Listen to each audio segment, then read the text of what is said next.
The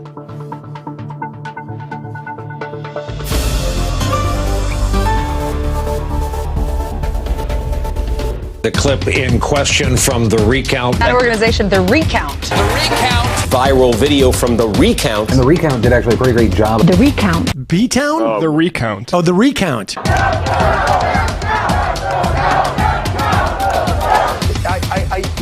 I saw John Heilemann's Recount yesterday, and It's gotten more than 5 million views already.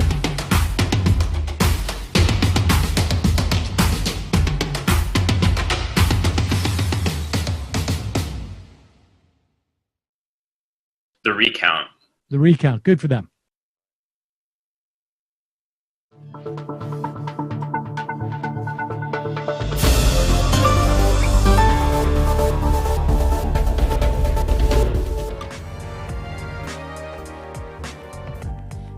A pandemic, a recession, racial strife, an insane presidential election followed by a big lie and an insurrection imperiling our democracy itself. Everything about 2020 felt like Apocalypse Now again. And while the worst of COVID is in the rearview mirror, we're still facing an epic shit show. You've heard the phrase, come hell or high water? Well, we're facing hell and high water. And I'm John Heilemann, and on my podcast, Hell and High Water, I dig into all this with seminal figures in politics, culture, business, and tech. So join me every Tuesday for these conversations, raw and real, unrehearsed and unpredictable, about what we've lost, what we've learned, and what comes next. Hell and High Water is a podcast from The Recount. Watch Hell and High Water on The Recount, streaming daily. Click to check out the Hell and High Water podcast right here on YouTube.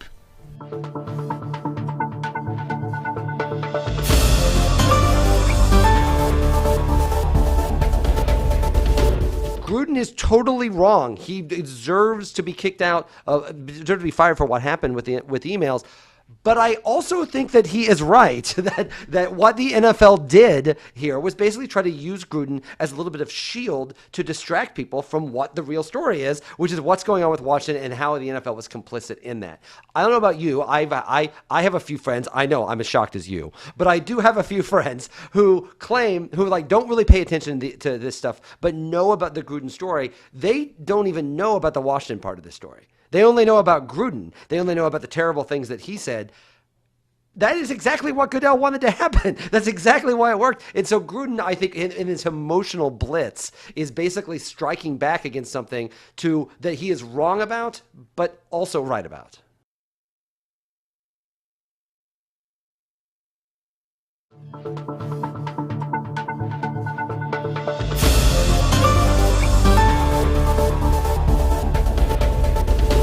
People, of course, the divisions are pretty stark, but at the end of the day, I'd say most people want an election about them, their lives, than they do about the lives of politicians.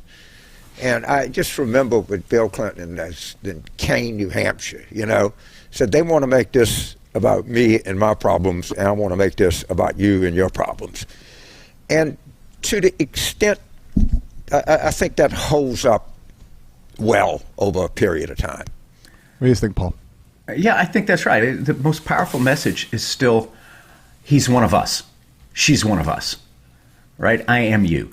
And there are times, and James has been very, I think, correct about his critique. There are times when Democrats seem to revel in being better than you and being elite. And that's the times the Democrats lose.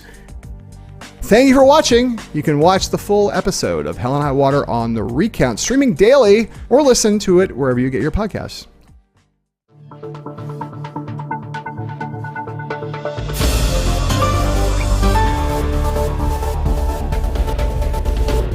Is there a line for China what can they do if they're going to take one of the best, like a really well-known tennis player that is good at what she does and disappear her for a week and have her pop up and say to whatever IOC toady that happened to be on the line that time and say, oh, well, I guess she's fine then. Keep the Olympics going. We're all happy. If they can just pluck people out for a week over literally accusing a party member of sexually assaulting her, not even political speech in any way.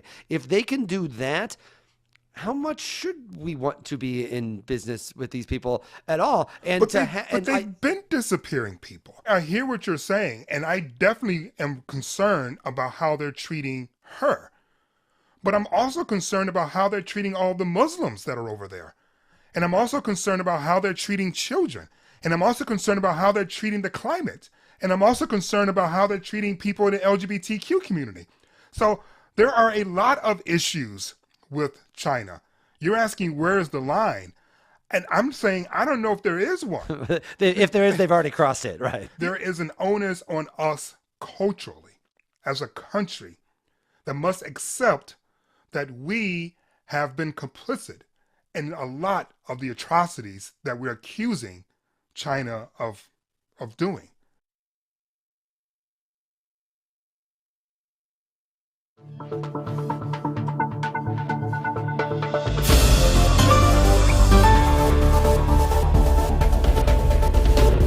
Ideologically, we can agree or disagree on any number of things. We often have an endpoint we can all agree to. And what we're really debating is how can we get to that endpoint?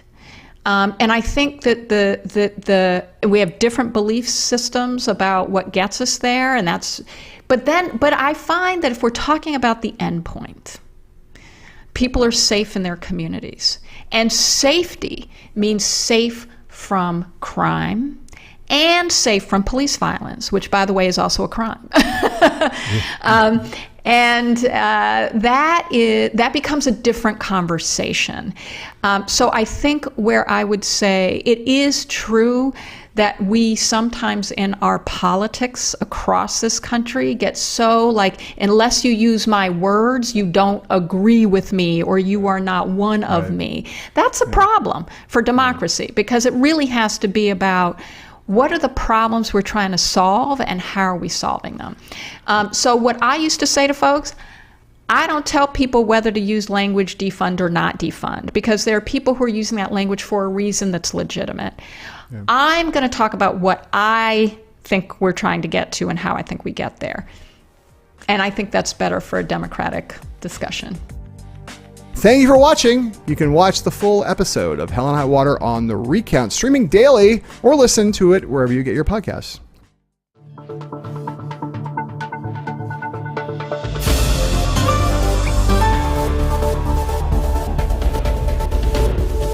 Hi, we need to talk. You've been messy lately. Like, you don't even know who you are anymore? Truly, you are not okay.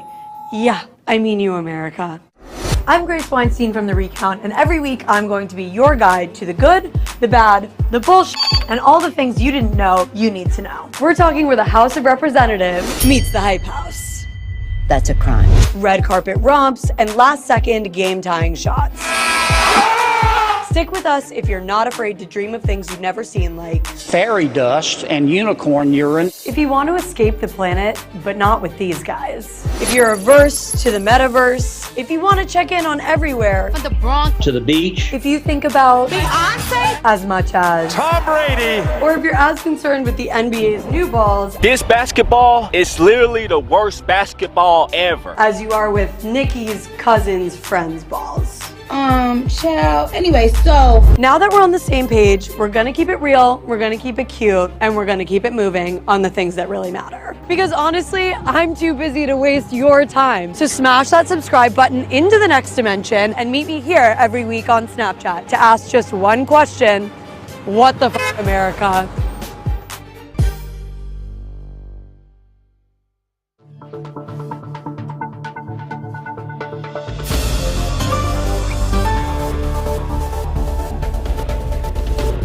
The clip in question from The Recount. That organization, The Recount. The Recount. Viral video from The Recount. And The Recount did actually a pretty great job. The Recount. B-Town? Oh. The Recount. Oh, The Recount.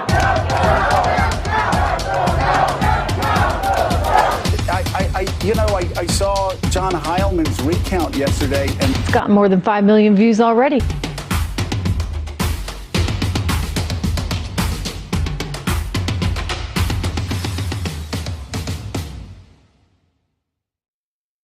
The Recount.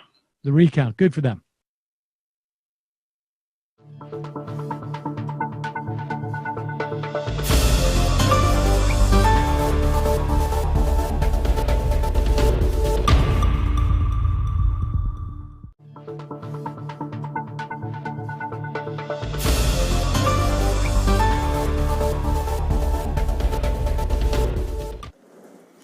Hello, and welcome to this Recounting 2022, our final, 2021, excuse me. If we did 2022, that would be pretty good. That'd be kind of metaverse. We are going to recount the year 2021. This is our second such event, and one of a multiple series of events that we've done with Comcast under the Shift title. Our second one, it's been quite a year. And I have my partner, John Heilemann, with me. We're here in the Recount newsroom, which we just populated about a month ago. It's very exciting to be back together again and making stuff live as we are today. I want to give a very special shout out to Comcast, which has made all of our events possible. Comcast has done a lot during this pandemic to help folks. They help students with their Inspire and Lift Zone program, and they've helped small businesses with their Rise program. And they've made every one of these Shift Series events possible. So thank you in particular to our partners, Lorena and Joan, who have made everything possible. For those of you who may not be familiar with the Recount, we started our coverage just 2 years ago, really focusing on politics, and very recently in the last few months have expanded to culture, technology, and business. We have a new show that we're very proud of. I hope you'll check out. You might have seen it in the opening pre-roll, called The Long Game, which focuses on the intersection of politics, sports, and culture. Sports is the stage where we work through a lot of these issues, and the conversation with Elsie and Will is extraordinary, so check out that series. We also have a new series on Snap with our very own Grace Weinstein called WTF America. New episodes happening every Thursday, so tonight, this evening, there'll be a new episode. Check that out on Snap. We also put it across all the rest of our socials, so give that a look. It is really, really good and super fun. So a little bit of housekeeping before we get started. We have a hashtag where you can ask questions and comment. It is the hashtag #ShiftSeries. So take a look on that hashtag, follow along there, and if you have questions, we have producers who are paying attention and can feed them into us. And after this, the Recount team, the newsroom itself, will be hosting a conversation to continue what we started on Twitter Spaces on the handle that's at the Recount on Twitter. Check that out after this event. So now, let's get to it. We've got, a terrible, convulsive January in the beginning of 2021. And that memory is, I think, burned into everybody's, frontal lobe. Like, it was something that made everyone pause. But then we had a new administration, a new Biden administration. So, John, I want to start not with the January 6th. I'm sure we'll touch on it many times. I want to start with the new administration, which has now had almost a full year to do its work. Reflecting on that, let's start with a clip where we sort of juxtapose, Joe Biden declaring independence from the virus some 5 months ago. So let's roll that clip. Today, all across this nation, we can say with confidence, America is coming back together. 245 years ago, we declared our independence from a distant king.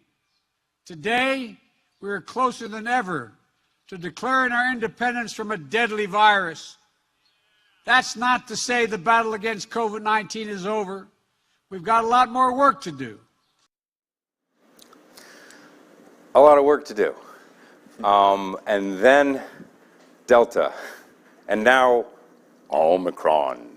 You're still not sure how to say that, are you? Who knows how to say it? I mean, everybody says it different. Omicron. Yeah, okay. So do you believe that was a ill-timed speech and that maybe he had a bit of a mission accomplished vibe with that? Well, I think it's, there's no doubt. Look, I mean, there's a lot of qualifiers in there. We're almost about to declare independence. We got a lot of work to do. I don't think there's anybody around the president who doesn't think that it was a misjudgment to lead that kind of hostage to fortune. And you'll remember, we were all thought we're going to have the hot back summer. Right. Everybody was going to be out having a great time. And I think, if they had to go back and do it again, they wouldn't have been quite so I don't think it was a mission accomplished moment, but I do think it was not something that that in retrospect, and really with about 2 or 3 weeks later, there was a little bit like, maybe we went a little too far with this speech. I'll say one thing, just because you raised the January 6th thing, and I know you said we talk about it a bunch.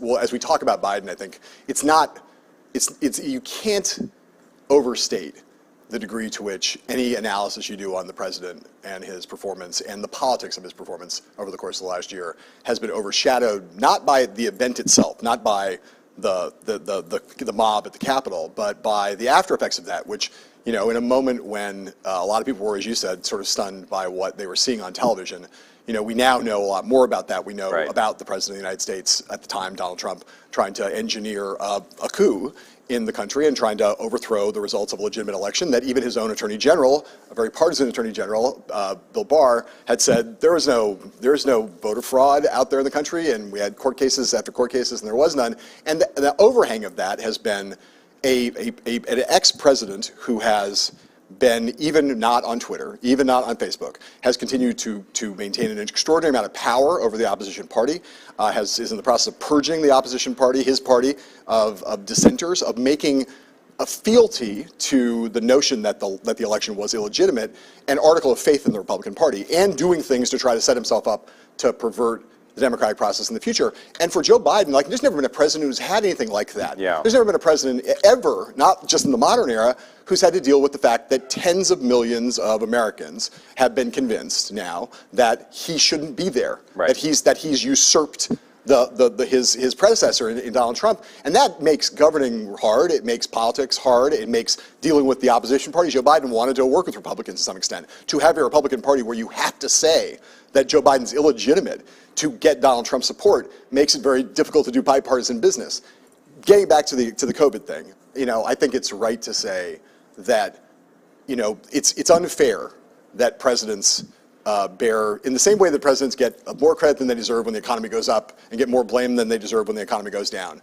It's if you're the president who campaigned on the notion that I'm going to bring the country back, I'm going to put paid to the virus, we're going to move on. Is he at fault for Delta? He's not at fault for Delta, but in the politics of this moment, that July clip is important because it was the moment literally right before everything kind of went to shit in terms of Biden's public support. And you see it, the combination of Delta coming after that moment of kind of triumphalism on his part, and people's expectations, right or wrong, Biden induced or not, people thought we're past it. And then we weren't past it. Yeah. In fact, it got worse in some ways. Yeah. And that, in combination with things that happened in Afghanistan and other things that happened, Biden's poll numbers have been on a more or less linear, not a dramatic, but he's in a bad place now in terms of public approval. Yeah. And it started kind of right then. Yeah. Do you? How much of that do you attribute to, you know, the exhaustion around the pandemic, and how much of it do you attribute to that very strange reality that you laid out, which is that there is this? It's not even a shadow campaign. There is a very explicit campaign to make him an illegitimate president in the eyes of a large percentage of the voting public. Well, there's no doubt there's pandemic exhaustion, and people maybe have unreasonably high expectations. I mean, I think history will judge the way that the Biden team dealt with the vaccine rollout as having been done competently and professionally. And I think the thing they ran up against is attached to in a way is attached to the big lie and that position. And what I mean by that is, you know, as Biden has said, and every public health official has said since then, we have now a pandemic of the unvaccinated. So why has that campaign not been as effective? Like, we've gotten high vaccination rates in some parts of the country, lower in other parts. Why has that, even with all the money that's been spent to roll it out, all the marketing efforts, all the public declarations, Biden on television every day for months and months saying, you know, you got to get vaccinated, get vaccinated. Why are so many people still resistant, or not either hesitant or resistant to vaccines? Why is the unvaccinated population so large? There are some people who are just legitimately nervous, but there's a lot of people out there, the same tens of millions of Republicans who think he's illegitimate, who get most of their news from right-wing media and from Fox News, who've been on a relentless campaign to try to spread fear about the vaccines. Yeah. And it's part of the same ecosystem. The ecosystem that supports the notion that the election was illegitimate, false, is the same ecosystem that supports the notion that vaccines are dangerous, also false. Yeah. And it's a lot of the same people who are vaccine hesitant or vaccine resistant who believe that the election was fraudulent. You know, it seems a bit nuts that a president coming in has about 10 months and then has to turn their attention, as I'm now asking you to turn your attention, to next year's elections, which are, going We'll be here tomorrow.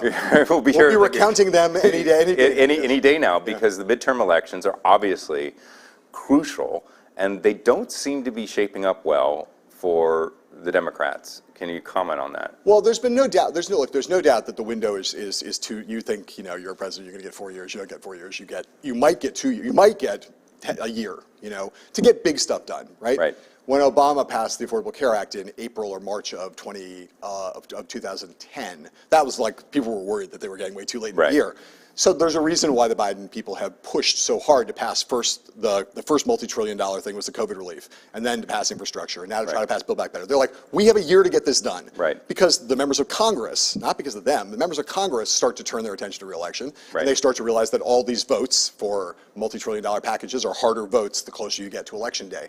And so that's been a frame for the Biden team on what these giant things they've done. And I think, what they would say if they were here, if Ron Klain were here, he would say, we're going to get Build Back Better passed. And in the end, people are going to look back and say, we passed 3 transformative, historic pieces of legislation to help the American economy, to help us get past the pandemic, to build hard infrastructure, to build social infrastructure.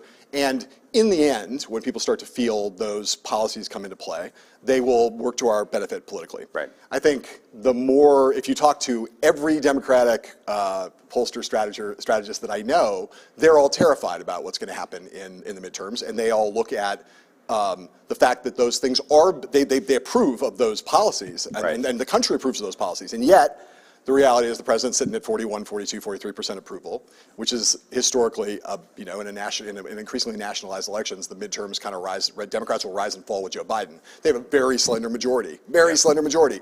Zero majority in the Senate at 50. A handful of seats in the House. You've got the historical headwinds that usually mean that the in-power party loses in the midterms. You've got just all of this anxiety, free-floating anxiety related somewhat to the pandemic and somewhat to other things where people are like, the country's not on the right track. There's no world where the economy now is not better than when Joe Biden took office. It's miles better, right?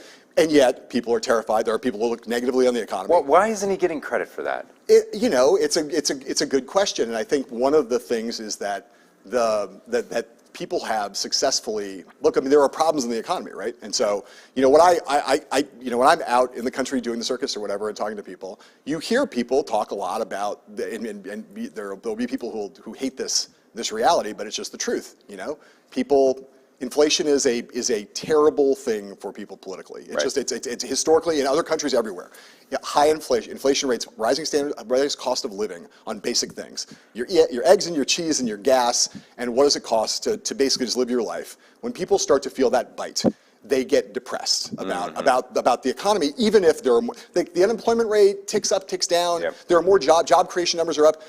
Jason Furman, who worked on Obama's economic team, said that during all the Obama administration, there was an obsession with the jobs numbers. That was like everything they cared about. And now everyone really is focused now on the inflation number. The CPI number's coming out tomorrow.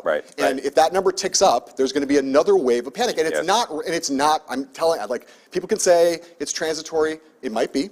It might be gone by the midterms. But right now, if you talk to ordinary Americans, and especially ones out in California where I was at Thanksgiving, some people are paying $5 a gallon of gasoline. They're like, what the fuck is going on? And again, I said before, presidents get more credit when the economy is good, less when it's bad. And on this, the metric people are now using is, I can't find the stuff I want to buy. Some of my Christmas presents might not show up from Amazon, and I'm spending more money at the tank and on food and other things. And that has become, in this moment, the proxy for the economy. And I think and you can argue whether that's fair or right or not, but that's what Biden's kind of dealing with right now, is that even though the macro economy looks just much better, the stock market's great, the job growth is fantastic, the things that hit people directly in their lives are not as good. And there's a kind of like, well, it's transitory, which is like an answer that's like, well, maybe it is, maybe it isn't. And I'll talk to you when the prices are going down again. That's how people are. Well, I think there's this other question, and I know we've certainly talked about it, in our office, but I'd like to get your take on it. I think there's a sensibility that maybe Joe Biden shouldn't run again. It's not said certainly by Joe Biden or his people, but he's an older man. He's not doing well in the polls. Maybe fresh blood is needed in the Democratic Party. Do you believe that Joe Biden's going to run again, despite, of course, him saying publicly, I'm running again? I believe all the following things are true. That Joe Biden says publicly he's running again, that he says privately he's running again, and that he believes privately he's running again. And I think that those are all facts, and they're all facts today. The rest of it is natural, like the speculation that Biden might not run. Well, I mean, look at the guy. He's in his mid-70s.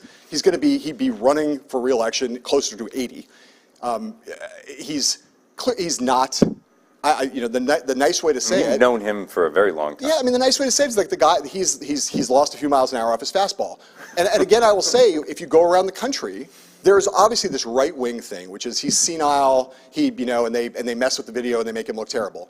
All of that's horrible and unfair and bad, right? But I meet Democrats every day who say, how's Biden doing? Like with a little bit of concern in their voice, that they kind of are like, how's he holding up? That question is out there. And I think that, in the face of a midterm election that likely means Republicans will take control of the House, and less likely, but not inconceivably, take control of the Senate, the conversation that's now a whisper conversation, like if that happens, right? And Biden is especially looking at at the freight train rolling down the tracks that is Donald Trump, is that guy the guy we want to represent the future of the Democratic Party? Is he going to be able to go toe-to-toe with Donald Trump in a normal campaign? Like a campaign that wasn't a COVID campaign, a campaign that you couldn't do from your basement. Is that the guy we want? Those questions are out there, and pollsters are asking people, and there's polling out there that says that the plurality of Democrats say no already. So the question's out there. Like, everybody's talking about it, and to the point where Biden and his people had to call foreign leaders a couple weeks ago and say, hey, he's running, don't worry, don't worry, which of course is what you say until you decide you're not running. I think the question for Biden will really be after the midterms. We'll see the results of them, and then there will be a moment where it's like, what just happened? If Democrats keep control of the House and Senate, that'll change the complexion. If it's very bad, there will be a lot of noise within the Democratic Party, not just Republicans, not just Fox News, but Democrats will be like, maybe it's like it was great. You got rid of Donald Trump. You saved democracy. You passed all these big bills. Let's take the gold watch and pass on the mantle to someone else. There will be many Democrats who think that. So the next question is, who's that someone else? Because presumptively it would be the vice president. Yes. But there's been an awful lot of discussion as to whether or not the party would rally around Kamala Harris. She's had a hard go, and people who haven't done this or paid attention to politics for very long don't remember that all vice presidents get the shit kicked out of them it never goes well. It's a horrible job. People always quote, though, it's not worth a bucket of warm spit, when actually the line was not worth a bucket of warm piss. And it's not like it's a bad job. And these tensions that we see with her, a lot of reporting about her staff isn't serving her well. The White House isn't helping her. She's been given a really difficult portfolio that she's not been set up to succeed. All that stuff is all there. You see it I'll tell you, you see it every 4 years. And you see it with vice presidents all the time. It is the case among a lot of Democrats particularly who look at her presidential campaign and how much promise it had and how much it sputtered. People are looking at her, again, I say this as like what's the view of the professional strategist, pollster, fundraising class? People look at her and say, are we confident that she would be the right person, especially would she be the right person in a country racked with racism, white grievance, and Donald Trump running on racism and white grievance? Would she be the right person to take on Donald Trump if he's the Republican nominee? Don't think there's a consensus that that's the right answer. Yeah. And I think she would, if Joe Biden decided not to run in 2024, she will run. And then you have the prospect of a very noisy, very fractious Democratic primary. And that's really the only thing that matters here. What matters is that she's not prohibitively strong, that she would keep out challengers. Right. And so if a prohibitively strong vice president, I'm not sure you ever have had one who would be prohibitively strong in this situation, but if you did have one and everyone stayed out, well, okay, she's now kind of the stand-in incumbent, right? But if she's not prohibitively strong, people are going to run against her. And if people are going to run against her, that's a melee in the Democratic Party that no one wants to see if you're a Democrat, because the great advantage of holding the White House normally is you have the power of incumbency. You don't have to have this fight. And as you pointed out to me earlier, it's almost flipped in that there is a presumptive nominee and incumbent waiting in the wings in Donald Trump, but a potentially very fractious primary for the Democrats who have power. Wide open, ugly. I mean, the party, we all comment on the ideological fissures in the party now, and they would be openly on display, especially if you had a bunch of white men running against Kamala Harris, and potentially other women, potentially other people of color. Yeah. And you have, you know, the when you're president of the United States, your great advantages of incumbency are, you don't have that fight. You get to husband your resources. You get to sit there and watch with glee and delight and take potshots at the other party as it tears itself apart. The idea that you could have a situation where the Democratic Party, though the incumbents in the White House, were tearing each other apart, and Donald Trump is out there raising money, not being challenged, marshaling all of his power, his resources within that party, within that movement. It's a paradoxical. It's like upside down world. It's an upside down world. It's a bizarro world presidential campaign. And if you ask me what, like, in the long range, like, what is freaking, again, Democratic, I'm not talking about Democratic voters. I'm just talking about Democratic people who are paid to care about politics. Right. What's freaking them out most right now? It's that not certain, but not implausible scenario on the horizon of, like, oh man, that could happen, and that would be not like what we want to see. Right, right. Yeah. So you touched on Fox News and its role in sort of fomenting this energy on the right. I want to play a clip. All of these clips, by the way, are from the Recounts coverage over the past year. I want to play a clip about the culture wars, because we're gonna talk about culture here next. And this is Fox's Forever Wars. Play the clip. War on Christmas, a war on Thanksgiving. This war on fun. The war on straws. War on meat. Joe Biden declared war on freedom yesterday. It's a war on small businesses. The war on dogs. The Democrats' war on cooking with gas. The war on the taxpayer. Their war on legal guns. War on toxic masculinity. War on red hats. Biden's war on tradition. War on YouTube conservatives. War on knives. So, and it could have gone on, but, you know, at some point we had to, you know, end the clip. You know, is the future of our culture perpetual war of some kind or another, perpetual division? I mean, I don't know about, you know, when you and I are living in the Matrix, you know, maybe we'll be past it, but like the near-term future, future of it is, and I, you know, I always say that I think that, you know, the polarization in our politics has been the defining feature of my life covering it for the last 30 years, and it's gotten worse and worse and worse, no matter who was president, no matter who was, you know, and it didn't matter. I mean, it got worse, and all of them promised to fix it, you know, whether it's Bill Clinton or George W. Bush or Barack Obama. The only one who didn't promise to fix it was Trump, who, like, loves it. And then there's Biden. All of them, basically, we want to try to end this bitter partisanship and polarization, bring people together, and it gets worse and worse. And one of the factors in that is that network, Fox News, which I would say, if you went down that very long list of wars, almost all of them are completely made up. They're not wars on anything. They're just things to stir up more division, to stir up more anger, to make their viewers feel like someone's trying to take something away from them. Yeah. Somehow trying to, like, making their that for Fox, that aggrievement is part of what they channel, they traffic in. It is true that MSNBC and others stirred up a lot of upset. Not stirred up, but we're reporting on the fact that there were a lot of Democrats who thought that Trump was an illegitimate president, thought he was an unfit president, all of that. But what happens in the other side is that if you watch CNN or you watch MSNBC, is you don't have them become a propaganda network for a Democrat if they're president. Right. MSNBC reports beats the shit out of Joe Biden all day, and Democrats don't like that, right? But they report when Afghanistan doesn't go well, when inflation rises. It's on MSNBC. They don't just say Joe Biden is right, Joe Biden is king, Joe Biden is God. Right. Fox News spends all of its time when Democrats are in office saying Democrats are horrible, they're the devil, they're Satan, they eat children, they're pedophiles, all of that stuff, and the vaccines don't work, and all the rest. Right. And then when Trump or another Republican, whether it's in Congress or a Republican becomes president, it's like that man walks on water, can do no wrong. And it's the biggest, most influential of the mainstream cable networks. It has the biggest audience. And then you also realize there are networks to the right of Fox that are even worse. Right. And so that is one of the structural factors, I would say, not the only one, but one of the structural factors that's driven the polarization that we see. It's this thing, we could have a whole separate conversation on misinformation and disinformation, but it's at the core, and why no one who's sensible would say, I see it a way out of this, and I think we're going to be back to a more cordial, more we can disagree without being disagreeable America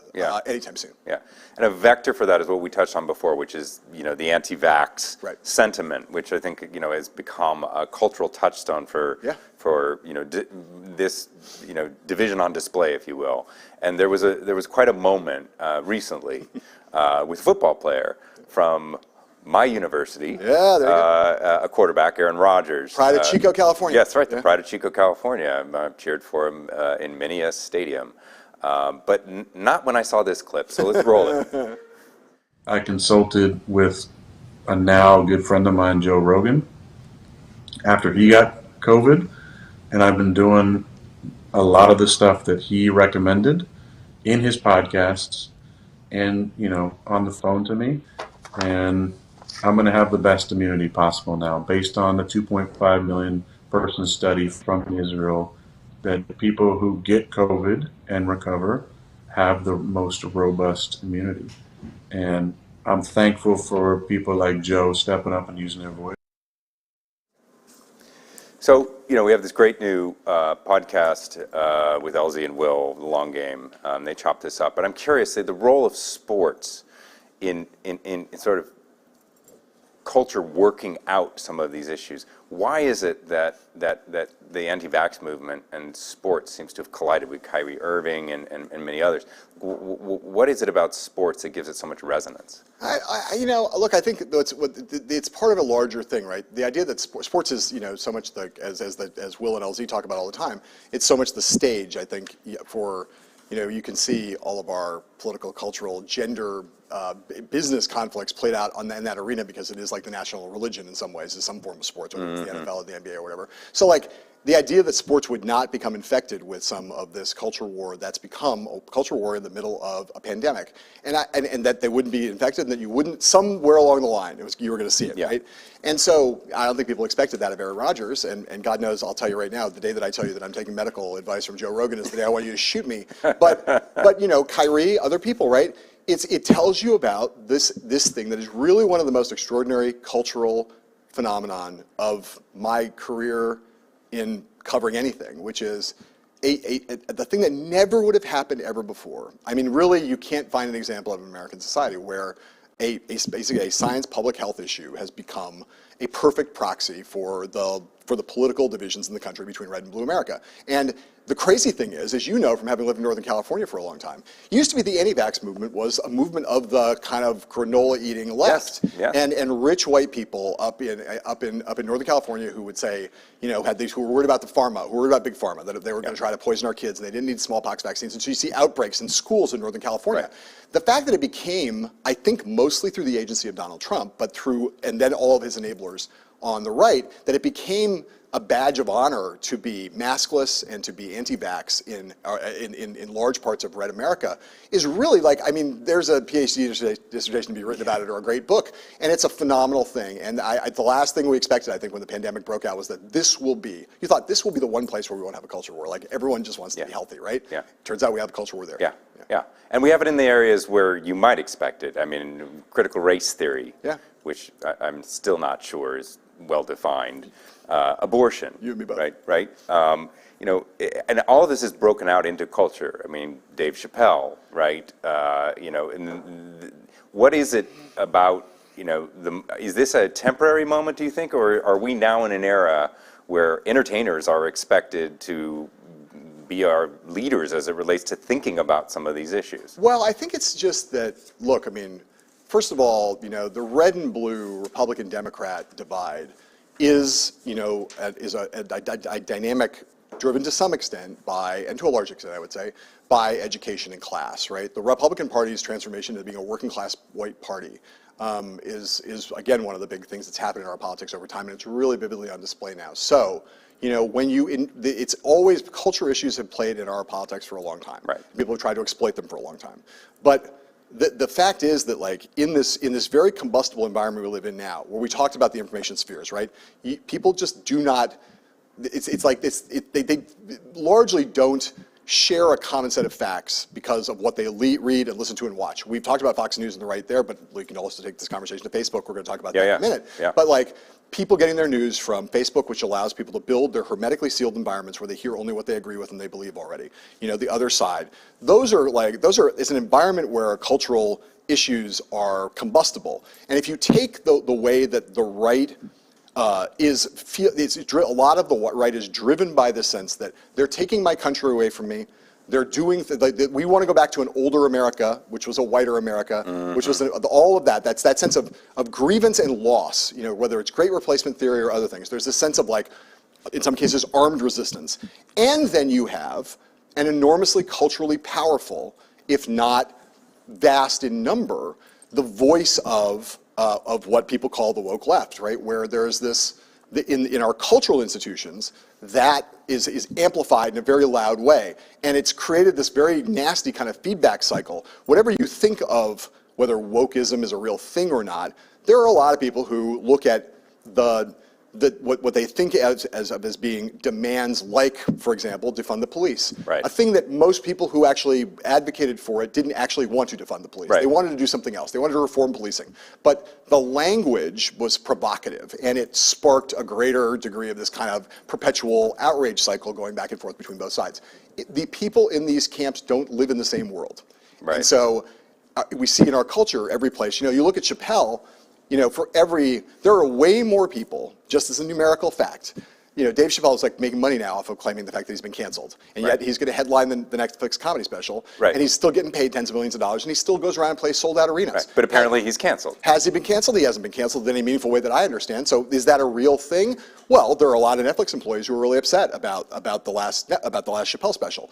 And it's, you know, some people are profiteering off it, some people are generating cultural capital off of it, but it's not, it's sort of like it's become like, just like we project all these cultural differences, the fact that we live in these different worlds and have these different senses of belief and these things that anger us in different ways, and some people have their different positions in this, of course we project them on everything. We project them on our politics first and foremost, but increasingly, you know, our cultural politics are an arena that's in some ways hotter than the arena of actual politics on these questions. And the Chappelle thing, I think, demonstrates that as much as anything else. It's like, you know, like if you'd asked me 5 years ago, I think Dave Chappelle would be at the center of like a controversy between the woke mafia on one side and certainly, I mean, suddenly has all these Republican fans who love him because they think the woke mafia is against him. Right. Even though Chappelle, you know, 99% of the stuff Chappelle says, I mean, his politics, to the extent I understand them, are liberal. And certainly his man who believes in white supremacy and believes in the existence of white supremacy and has been a profound critic of structural racism in America. And yet now he's got a bunch of MAGA followers who like him just because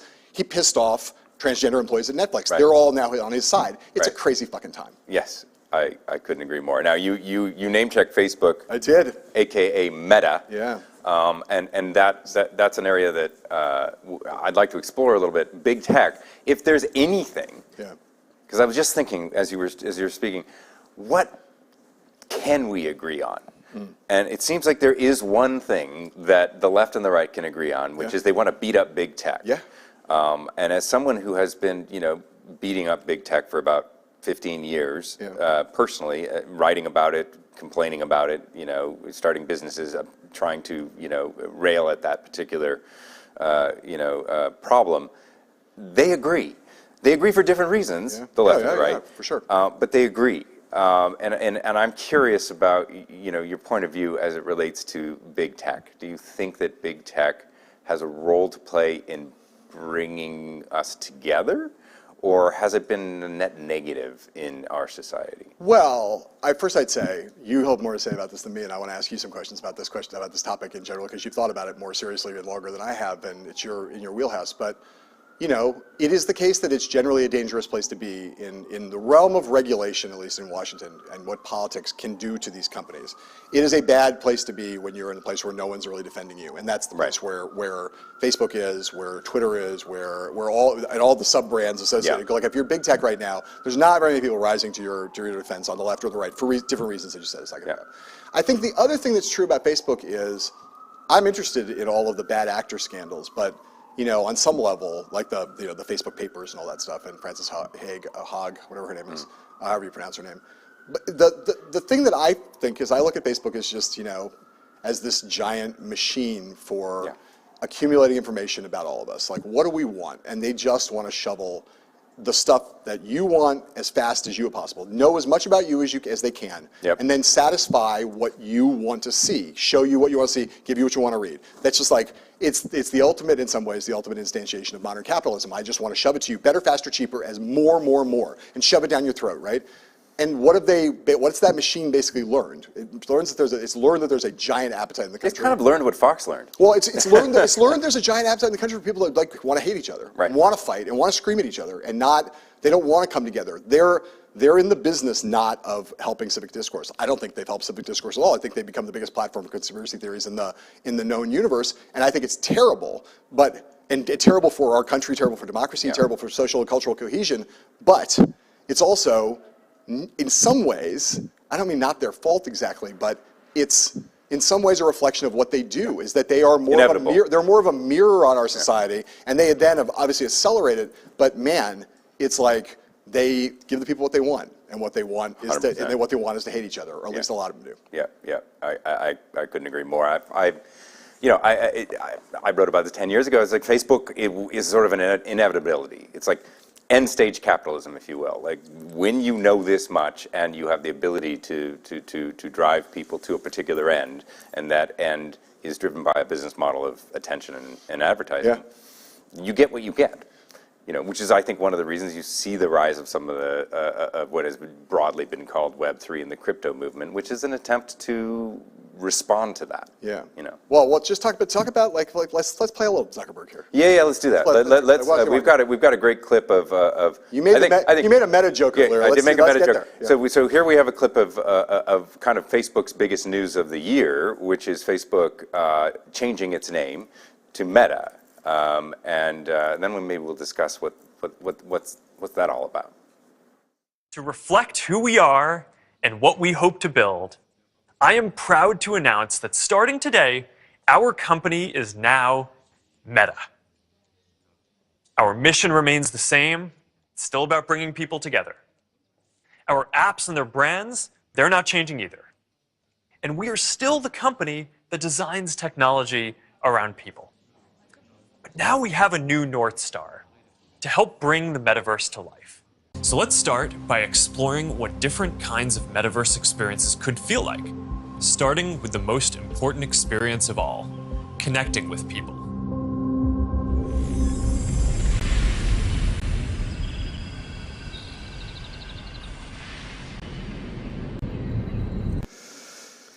So, like when we put this, that's just painful. I'm sorry. We cut a version of this video when it came out and had it on Recount, and it went wildly viral, and millions of people looked at it. And I looked at it, and I had two questions. One of which is, okay, so change the name of the company to Meta. Right. Like, is that, other than just like changing the subject, is there something that we should like read into that? What that's about is a strategic, tactical thing. But my other response was, I think that's a creepy shit. Like, I watched that video and thought, like, I don't want to go to that metaverse, and I'm not averse to the notion of that we get to the singularity, we're all living in the cloud somewhere. But like that, with him as the tour guide and that vision of the metaverse, I'm like, no, thank you forever. Am I like alone? No. As a matter of fact, I didn't see anybody, and I may be in my own little bubble here, but I didn't see anybody really defending that, other than someone who said, "Man, they really worked hard on that. That was a slick marketing video." Yeah. Number one, most of the meta that you see, the metaverse examples that Facebook, no one has legs. So the idea that you, joining the metaverse means you have half a body. Right. Like how that passed muster, I don't know. Yeah. But start there. But beyond that, most people who have been thinking about the metaverse for a long time, you and I worked together at Wired many years ago, decades ago. We didn't call it the metaverse. Well, but the metaverse was part of, of Neil Stephenson's Snow Crash, and to people who actually have been thinking about what is this metaverse, what happens when we combine digital and analog, when we connect in ways that are impossible if you're only in the physical world. Right. People have been dreaming of the potential of where the internet might take us. We're repulsed by that vision, because the idea that a centralized top-down vision of the world, driven by a company which, as you just discussed, has a business model of antagonism. There's no permissioning in Facebook or the new Meta brand that I would think would compel anybody to want to join that particular platform. So the question is, right? I say, well, they're in trouble in Washington because no one will defend them. And yet, the stock price is doing great, and they are making money hand over fist. Yes, they're making more and more money, and they're accumulating more and more power. Like they continue to be a juggernaut for all of the things that we say, God, they're worrying and they're disconcerting and they're bad for democracy, and the political support is waning, but they're still just a giant behemoth, right? So if the metaverse, some version of the metaverse vision is, we think, going to come to pass at some point, right? Isn't it Facebook most likely to be the one that are going to do it? And are we, we can laugh at him, we can make fun of Zuck, and we can think that he seems creepy and manipulative and like Dr. Evil, but is it not, are they not in the driver's seat now to actually bring this thing to reality and make a shit ton of money off it? I think the answer is no. I don't think they're in the driver's seat.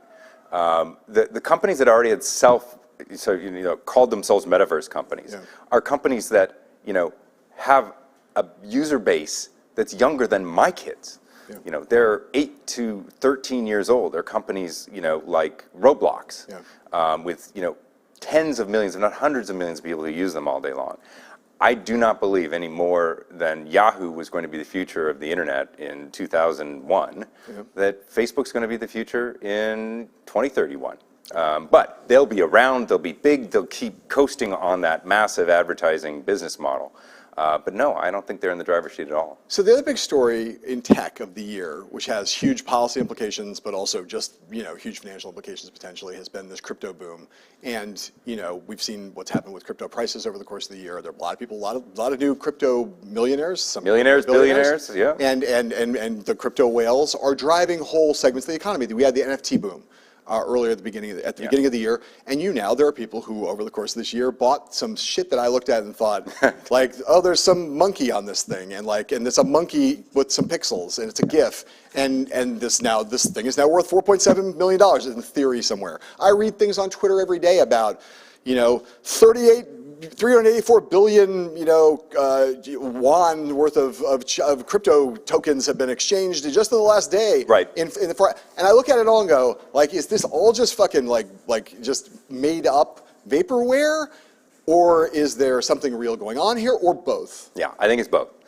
And it really reminds me of the heady days of, say, the first year or two after the Netscape browser launched, right? The difference is we have 100x participation in terms of the number of people involved both in this new crypto Web3 universe, as well as across the internet itself. And the tech stack is incredibly robust. Back when we were in what has been called Web 1, right, which was sort of this static internet, which was really slow, the worldwide wait, remember that term? I'm still on dial-up, buddy. Yeah, are you still on the modem?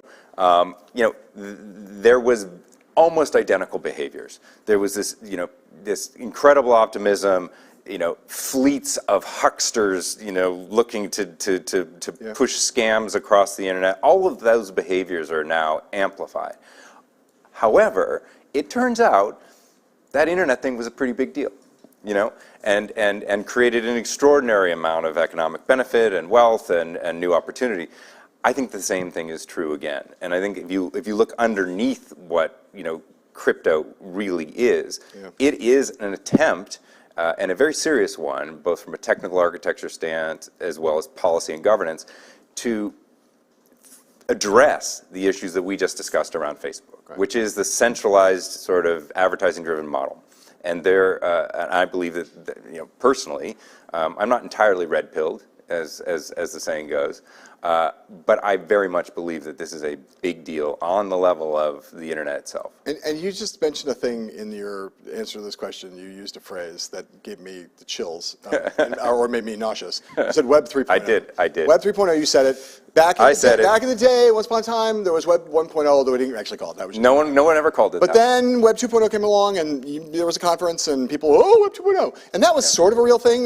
Nobody uses that phrase anymore. Right. Now, is Web 3.0, is that really is there anything really there? And if there is, please define Web 3.0 for me. Yes.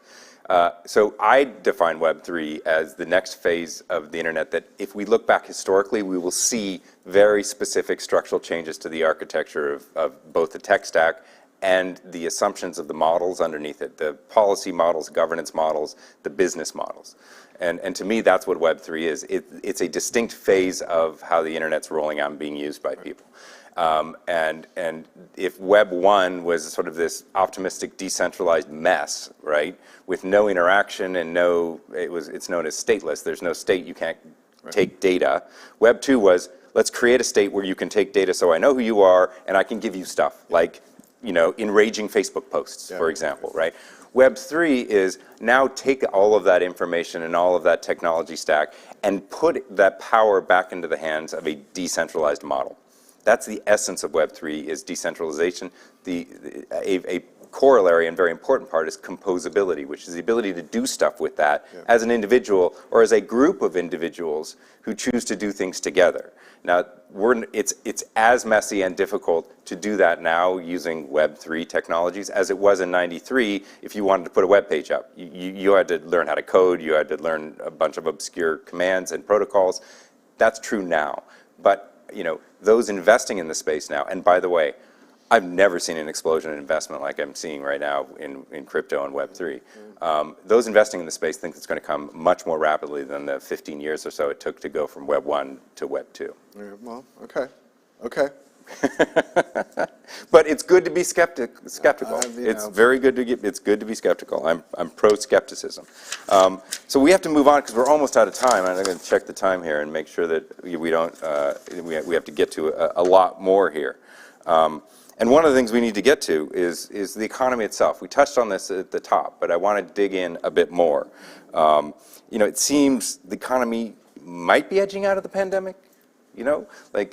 As you pointed out, the jobs reports keep looking pretty good, and then they get revised upwards. Right. Inflation's a problem.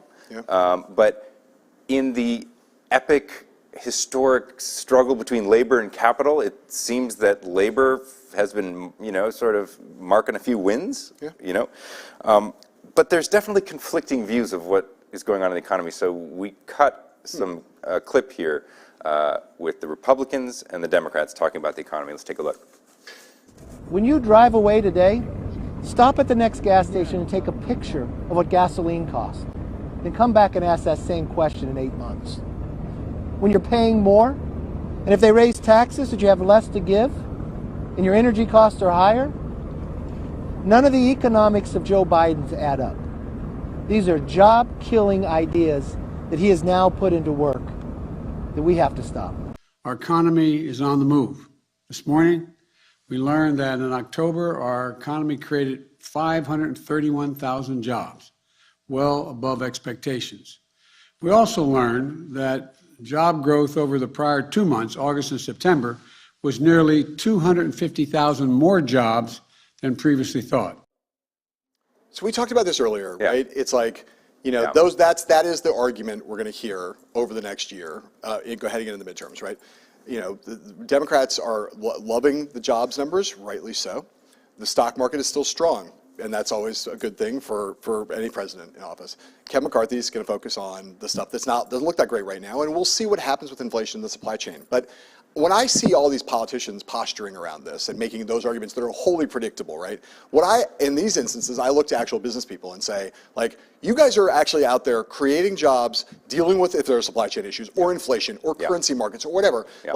You're paid and you do all day long, separate signal from noise. And they don't actually give a shit what Joe Biden and Kevin McCarthy say. They just are looking at what's happening in their operations and their bottom line. So when you talk to business leaders, as you do every day, I do. Do they think the economy's booming or are they freaked out?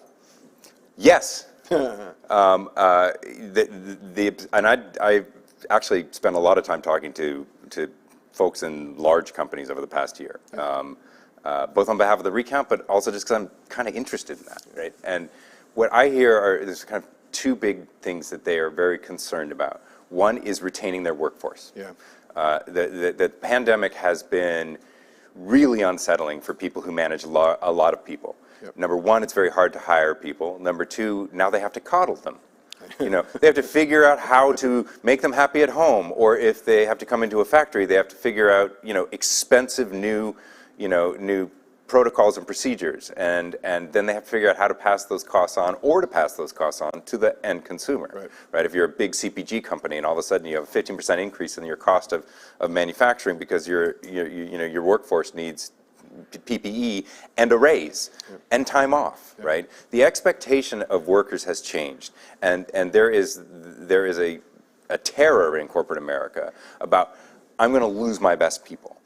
And it's always to the other guy who's also terrified about losing their best people. This will probably find some, you know, stability, but currently they're very, very concerned about that. The second thing that they're concerned about is everything we were just talking about. Because as a company now, you are as if you're Dave Chappelle. You can get canceled. And if you wade into something without expecting to, all of a sudden you get boycotted by 40% of America, on one side or the other, right? And so this sort of caution around it. You may recall the first Super Bowl in the pandemic, which was sort of the corporate social responsibility bowl, where everyone talked about helping everyone out and blah, blah, blah. And then people started to take, you know, after you know, that terrible May of 2020, people started taking stands on things and having a point of view about, you know, about issues in America. No.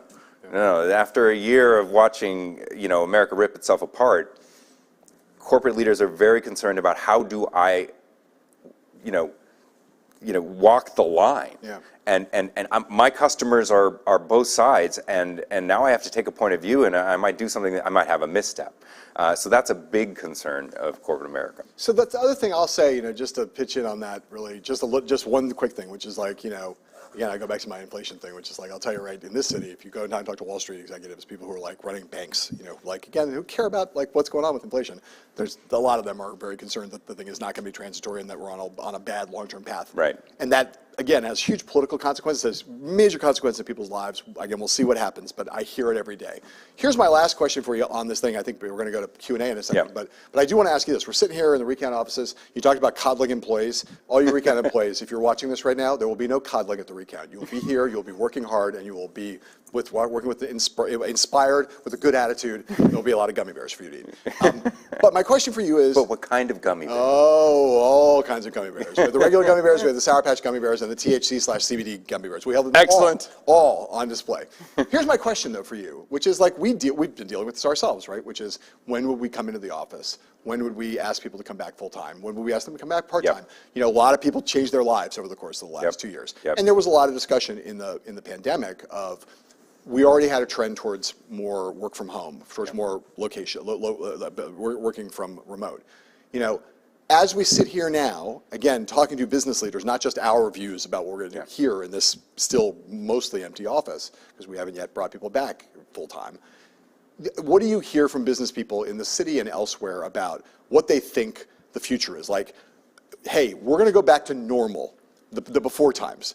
Or we're leaning in on remote because it's because it's cheaper to have our employees. We don't like, you know, or is it somewhere in between where people like, it's going to be different but not that different, or like, where's the center of gravity here? You know, it's somewhat industry specific. The tech industry is far more supportive of remote, and they see incredible margins. From, you know, the T&E budgets are down, you know, the space overhead is down.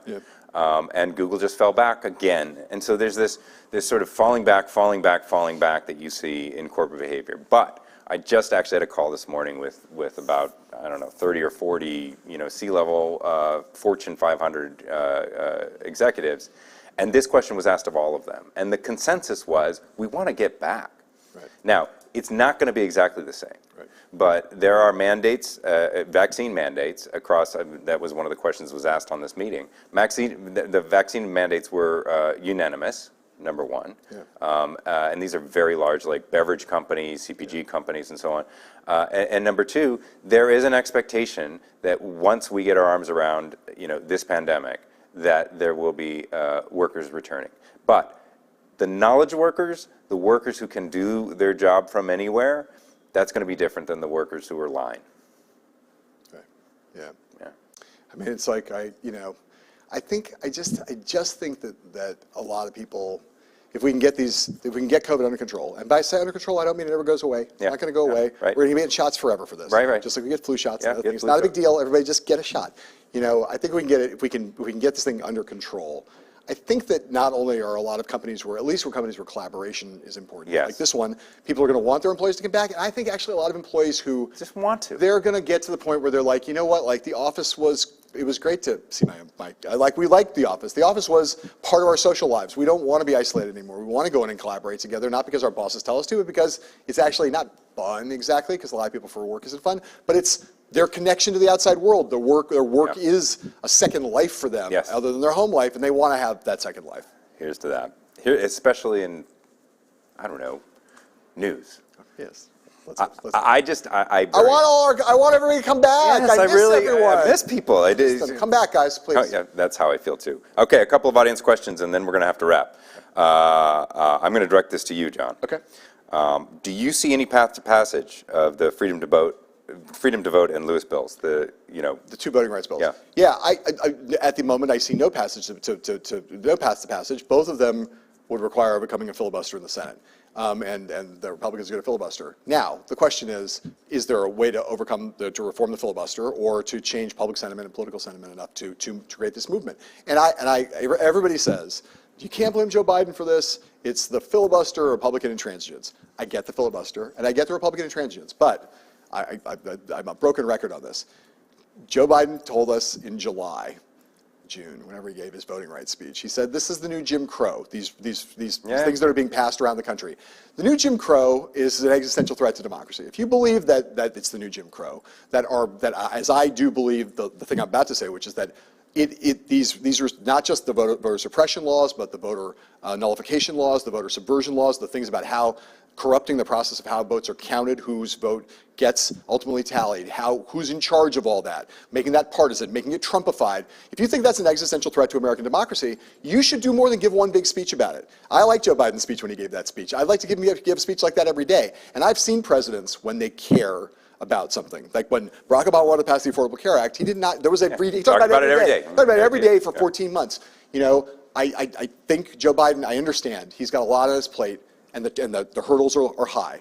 But I do think if you believe it's existential, that you gotta be like, I will move heaven and earth, or at least die trying. Right. And and that is a worthwhile cause. He has not chosen this hill. It's a worthwhile hill to die on, I think. And I think if Joe Biden really means what he says, he should go out and do that, as should all Democrats. This is the issue on which all the others hang. Yeah. Well, you just answered one of the other questions, so I'm going to move on. Yeah.